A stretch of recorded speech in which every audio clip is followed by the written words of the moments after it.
হরে কৃষ্ণ।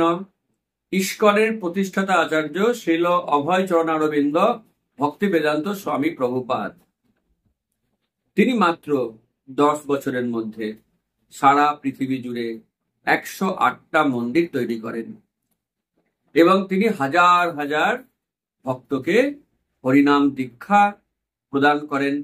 বহু ভক্তকে ব্রাহ্মণ দীক্ষা এমনকি সন্ন্যাস দীক্ষা প্রদান করেন। প্রভুপাদের সারাটা জীবন একটি অলৌকিক বিষয়। বিশ্বাস করা কঠিন যে কি করে একজন ব্যক্তি এরকম প্রকাণ্ড কাজ করতে পারে। এবং প্রভুপাদের যে প্রশ্ন উত্তর সেগুলি অসাধারণ। কত চমৎকার ভাবে কত কঠিন প্রশ্নের কত সহজ উত্তর প্রভুপাদ দিতেন, শুনলে আমরা হতবাক হয়ে যাই। একবার প্রভুপাদ পাশ্চাত্যে প্রচার করছেন। একজন তরুণী যিনি প্রভুপাদের প্রতি খুব আকৃষ্ট হয়েছিলেন, তিনি এসে বললেন, ছিল প্রভুপাদ, আপনি 70 বছর বয়সে পাশ্চাত্যে এলেন প্রচার করতে, আরো আগে কেন এলেন না? প্রভুপাদ সঙ্গে সঙ্গে হাসতে হাসতে উত্তর দিলেন, আমি তোমার জন্মের জন্য প্রতীক্ষা করছিলাম। শুনেই তরুণীটি প্রভুপাদের এই স্মার্ট উত্তরে হতবাক হয়ে গেলেন।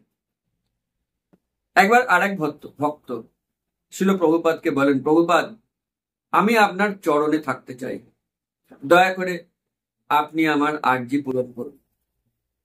প্রভুপাদ সঙ্গে সঙ্গে বললেন, দেখো, সেটা সম্ভব নয়, কারণ আমি তো এক জায়গায় থাকি না, আমি সারা পৃথিবী ভ্রমণ করে বেড়াই।